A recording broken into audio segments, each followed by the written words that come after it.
ओम शांति। 10 अक्टूबर 2020 की साकार मुरली। बाबा कहते, मीठे बच्चे, तुम जब किसी को भी समझाते हो या भाषण करते हो तो बाबा बाबा कहकर समझाओ, बाप की महिमा करो, तब तीर लगेगा। प्रश्न: बाबा भारतवासी बच्चों से विशेष कौन से प्रश्न पूछते हैं? उत्तर: तुम भारतवासी बच्चे जो इतने साहूकार थे, सर्वगुण संपन्न, 16 कला संपूर्ण, देवता धर्म के थे, तुम पवित्र थे, काम कटारी नहीं चलाते थे, बहुत धनवान थे, फिर तुमने इतना दिवाला कैसे निकाला है? कारण का पता है? बच्चे, तुम गुलाम कैसे बन गए? इतना सब धन दौलत कहाँ गवा दिया? ख्याल करो, तुम पावन से पतित कैसे बन गए? तुम बच्चे भी ऐसी ऐसी बातें बाबा कह दूसरों को भी समझाओ तो सहज समझ जाएंगे। ओम शांति। ओम शांति कहने से भी बाप जरूर याद आना चाहिए। बाप का पहला कहना है मन मना भाव। जरूर आगे भी कहा है, तब तो अभी भी कहते हैं ना। तुम बच्चे बाप को जानते हो। जब कहाँ सभा में भाषण करने जाते हो, वो लोग तो बाप को जानते ही नहीं, तो उनको भी ऐसा कहना चाहिए कि शिव बाबा कहते हैं वही पतित पावन है। जरूर पावन बनाने के लिए यहाँ आकर समझाते हैं। जैसे बाबा यहाँ तुमको कहते हैं, हे बच्चों, तुमको स्वर्ग का मालिक बनाया था, तुम आदि सनातन देवी देवता धर्म वाले विश्व के मालिक थे। वैसे तुमको भी बोलना चाहिए कि बाबा ये कहते हैं, ऐसे कोई के भाषण का समाचार आया नहीं है। शिव बाबा कहते हैं, मुझे ऊंचते ऊंच मानते हो, पतित पावन भी मानते हो। मैं आता भी हूँ भारत में और राजयोग सिखलाने आता हूँ। कहता हूँ मामेकम याद करो, मुझ ऊंच बाप को याद करो, क्योंकि वह बाप देने वाला दाता है।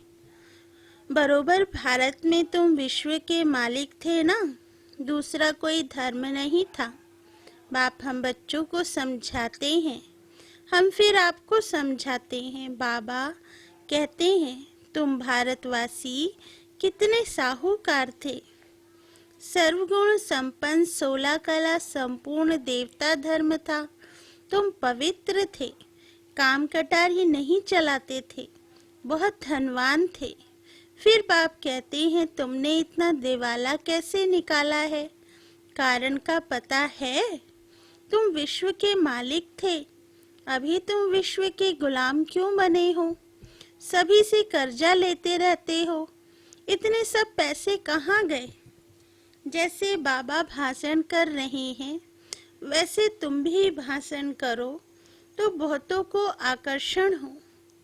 तुम लोग बाबा को याद नहीं करते हो तो किसको तीर लगता नहीं?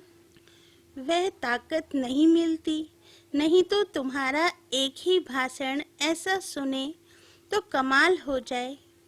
शिव बाबा समझाते हैं, भगवान तो एक ही है जो दुख हरता सुख करता है, नई दुनिया स्थापन करने वाला है।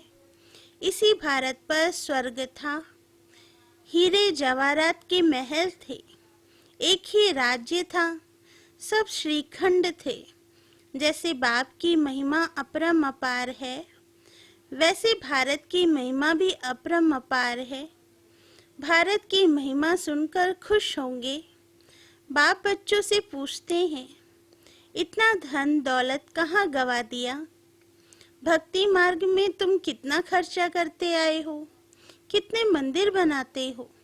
बाबा कहते हैं, ख्याल करो, तुम पावन से पतित कैसे बने हो? कहते भी हो ना, बाबा दुख में आपका सिमरन करते हैं, सुख में नहीं करते। परंतु दुखी तुमको बनाता कौन है? घड़ी घड़ी बाबा का नाम लेते रहो। तुम बाबा का संदेश देते हो। बाबा कहते हैं हमने तो स्वर्ग शिवालय स्थापन किया।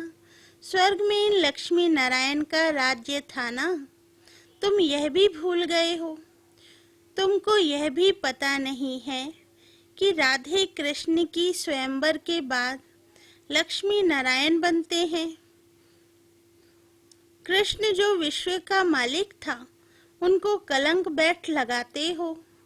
मेरे को भी कलंक लगाते हो। मैं तुम्हारा सद्गति दाता, तुम मुझे कुत्ते बिल्ली कणकण में कह देते हो। बाबा कहते हैं तुम कितने पतित बन गए हो। बाप कहते हैं सर्व का सद्गति दाता, पतित पावन मैं हूँ। तुम फिर पतित पावनी गंगा कह देते हो। मेरे से योग न लगाने से तुम और ही पतित बन पड़ते हो। मुझे याद करो तो तुम्हारे विक्रम विनाश होंगे। घड़ी घड़ी बाबा का नाम लेकर समझाओ तो शिव बाबा याद रहेगा। बोलो हम बाप की महिमा करते हैं। बाप खुद कहते हैं मैं कैसे साधारण पतित तन में बहुत जन्मों के अंत में आता हूँ। इनके ही बहुत जन्म हैं। यह अब मेरा बना है तो इस रथ द्वारा तुमको अब समझाता हूँ। यह अपने जन्मों को नहीं जानते हैं। भागीरथ यह हैं। इनके भी वानप्रस्थ अवस्था में मैं आता हूँ। शिव बाबा ऐसा समझाते हैं। ऐसा भाषण किसका सुना नहीं है। बाबा का तो नाम ही नहीं लेते हैं। सारा दिन बाबा को तो बिल्कुल याद ही नहीं करते हैं। झरमुई झगमुई में लगे रहते हैं और लिखते हैं कि हमने ऐसा भाषण किया, हमने यह समझाया। बाबा समझते हैं कि अभी तो तुम चींटियां हो, मकोड़े भी नहीं बने हो और अहंकार कितना रहता है। समझते नहीं हैं कि शिव बाबा ब्रह्मा द्वारा कहते हैं। शिव बाबा को तुम भूल जाते हो। ब्रह्मा पर झट बिगड़ते हैं। बाप कहते हैं तुम मुझे ही याद करो। तुम्हारा काम है मेरे से, मुझे याद करते हो ना। परंतु तुमको भी पता नहीं है कि बाप क्या चीज है, कब आते हैं। गुरु लोग तुमको कहते हैं कि कल्प लाखों वर्ष का है और बाप कहते हैं कि कल्प है ही 5000 वर्ष का। पुरानी दुनिया सो फिर नई होगी, नई सो फिर पुरानी होती है। अब नई दिल्ली है कहाँ? दिल्ली तो जब परिस्तान होगी तब नई दिल्ली ही कहेंगे। नई दुनिया में नई दिल्ली थी। जमुना घाट पर उन पर लक्ष्मी नारायण के महल थे, परिस्तान था। अभी तो कब्रिस्तान है, सब दफन हो जाने हैं। इसलिए बाप कहते हैं मुझ ऊंचते ऊंच बाप को याद करो तो पावन बनेंगे। हमेशा ऐसे बाबा बाबा कहकर समझाओ। बाबा नाम नहीं लेते हो, इसलिए तुम्हारा कोई सुनते नहीं है। बाबा की याद न होने से तुम्हारे में जौहर नहीं भरता। देह अभिमान में तुम आ जाते हो। बांधेलियां जो मार खाती हैं वह तुमसे जास्ती याद में रहती हैं। कितना पुकारती हैं। बाप कहते हैं तुम सब द्रौपदियां हो ना। अब तुमको नंगन होने से बचाते हैं।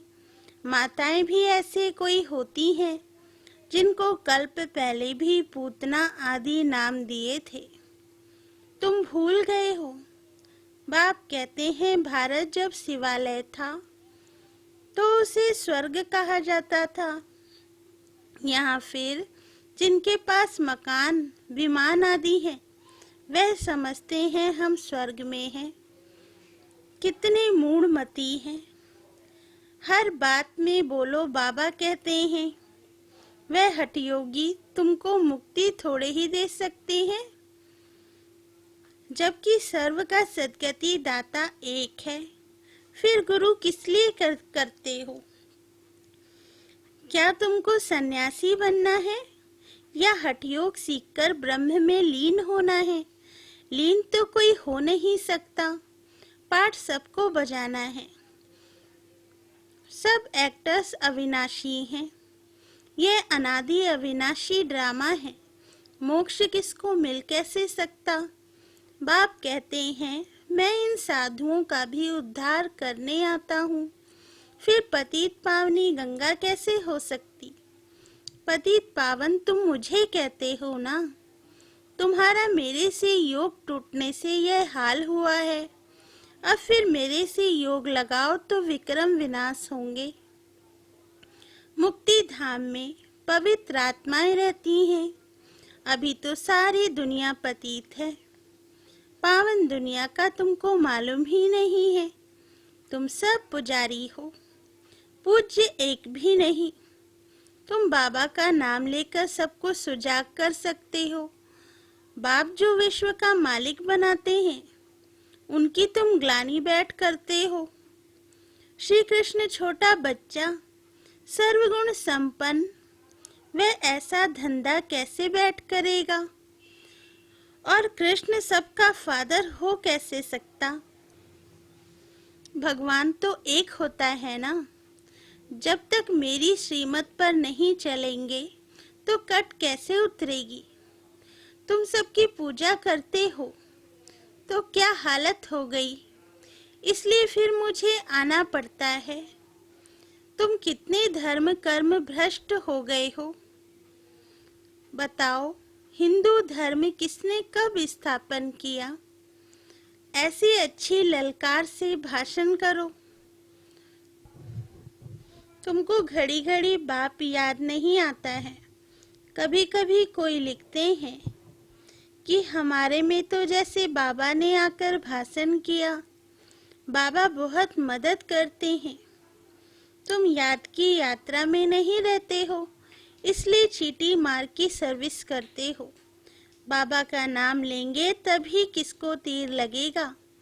बाबा समझाते हैं, बच्चे तुमने ही ऑलराउंड 84 का चक्र लगाया है, तो तुमको ही आकर समझाना पड़े।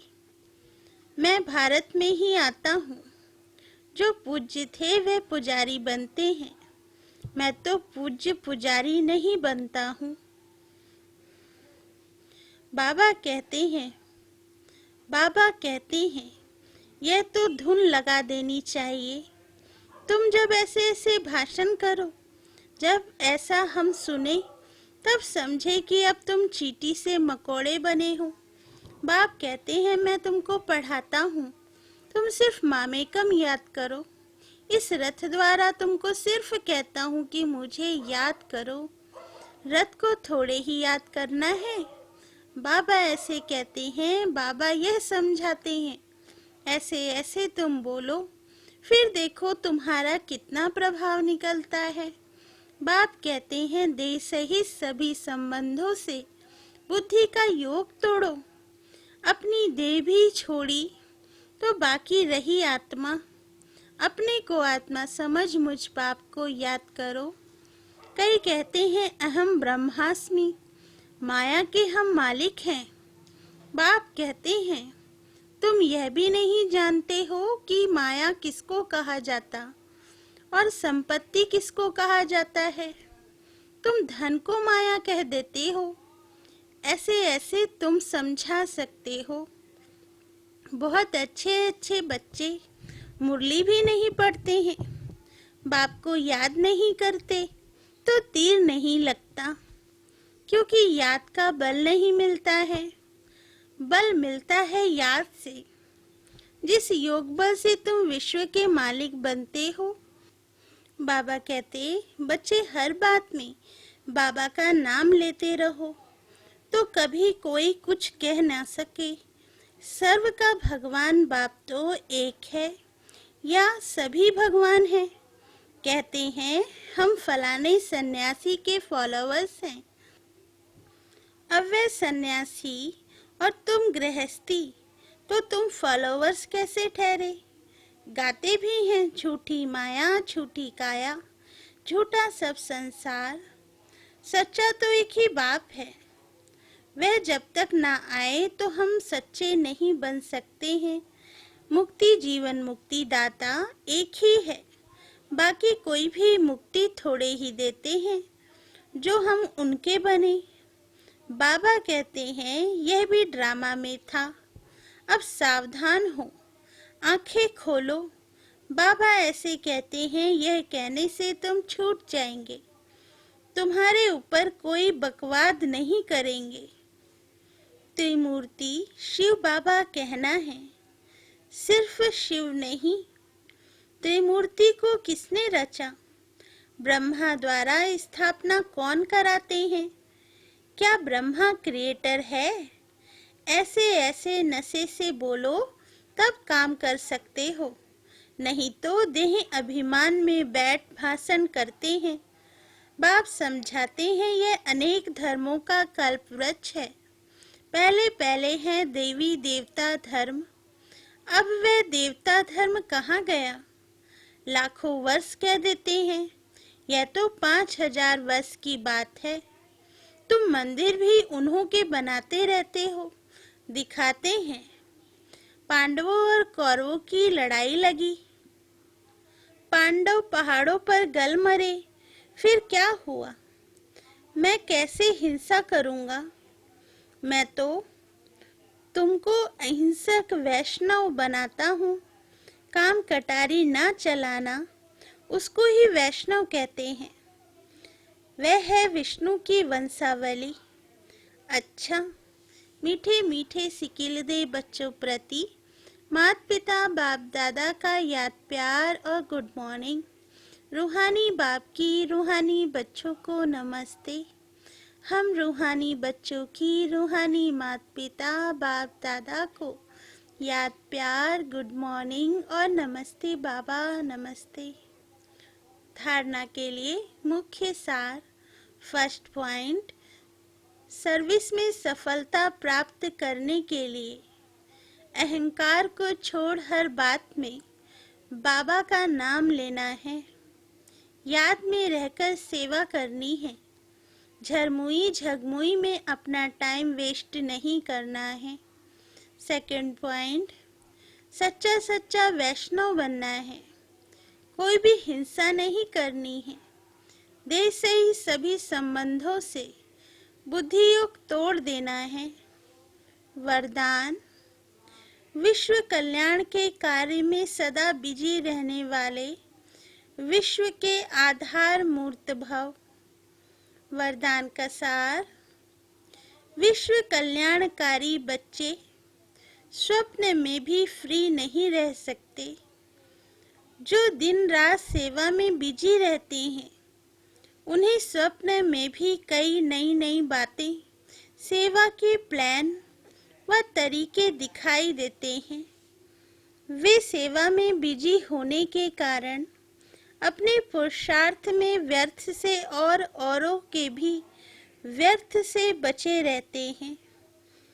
उनके सामने बेहद विश्व की आत्माएं सदा इमर्ज रहती हैं। उन्हें जरा भी अलबेलापन आ नहीं सकता।